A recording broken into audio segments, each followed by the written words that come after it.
ne pouvais pas croire que la vie, c'était ce que j'avais vécu de 0 à 17 ans. Je ne pouvais pas croire qu'un nom aussi joli que la vie, ça pouvait résonner comme ça.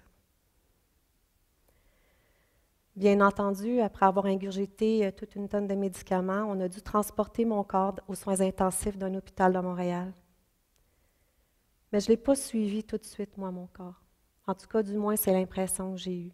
Je ne peux pas vous expliquer exactement ce qui s'est passé, mais je peux vous raconter ce que je me souviens de cette expérience-là. C'est comme si, en une fraction de seconde, tout mon univers s'était propulsé dans une grande noirceur. Je me suis retrouvée dans un noir tellement dense, un noir que je n'avais jamais même pu imaginer noir comme ça.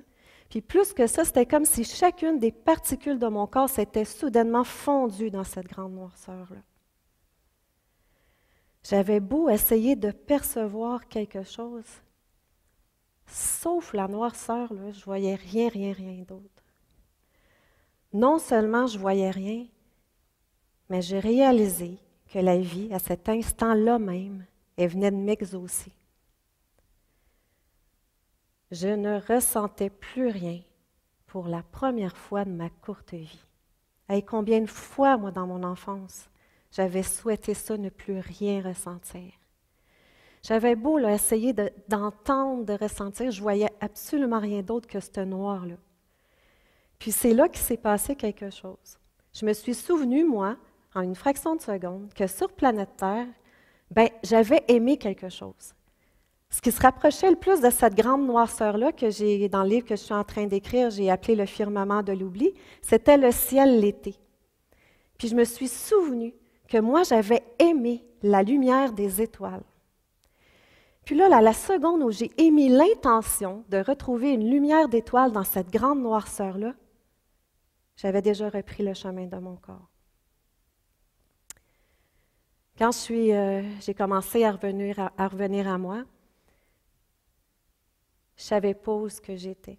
Je ne me souvenais pas de ce que j'avais fait. Je n'avais pas personne à mon chevet qui me tenait la main pour me dire « ça va bien aller, t'en fais pas ». Plus je revenais à moi, plus la douleur revenait à moi aussi. Puis plus la peur venait s'installer dans mon corps.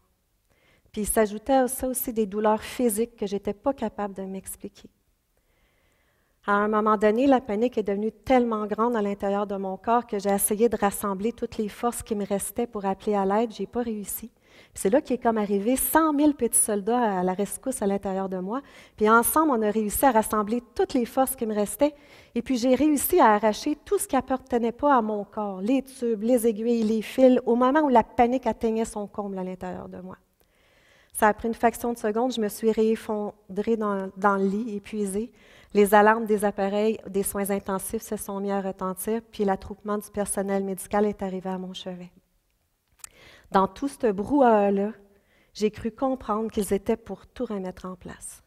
Tout ce que je venais d'arracher, les tubes, les aiguilles, les fils. Je n'étais pas contente, mais j'étais trop faible pour réagir. Et c'est là que s'est passé quelque chose de super beau.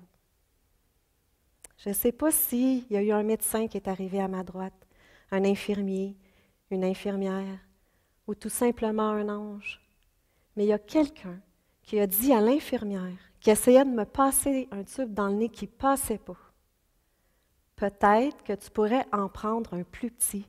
Je pense que celui-là ne passe pas. » Wow! Cet être-là venait de m'aimer. Je ne me souvenais pas avoir ressenti autant d'amour depuis tellement longtemps dans ma jeune vie. Au moins 2 ans auparavant, parce que j'avais eu la chance d'avoir une grand-mère que j'aimais jusqu'à l'âge de 15 ans. Mais elle était décédée 2 ans plus tôt. Puis depuis son départ, celle qui avait toujours été ma bouée dans la vie, je ne me souvenais pas d'avoir ressenti autant d'amour qu'une simple phrase a pu me procurer. Puis comme si ce n'était pas assez, il a posé sa main sur mon bras, puis il m'a dit « T'en fais pas, ça va bien aller. Ce que tu ressens, là, c'est le charbon qu'on a mis à l'intérieur de toi pour absorber les substances. » Puis là, tout d'un coup, là, le firmament de l'oubli, là, il y a comme quelques mémoires qui commençaient à me revenir. Mais là, je savais que je pouvais retourner en paix dans ce firmament de l'oubli-là, mais que j'étais pour la revoir, convaincue que je la reverrais un jour, cette lueur d'étoile-là. Et c'est là que je me suis faite une promesse qui m'est venue droit du cœur. Je me suis dit, s'il ne me tue pas à essayer de me sauver la vie, ben moi je vais vivre. Puis non seulement je vais vivre, mais je vais trouver un sens à cette vie-là.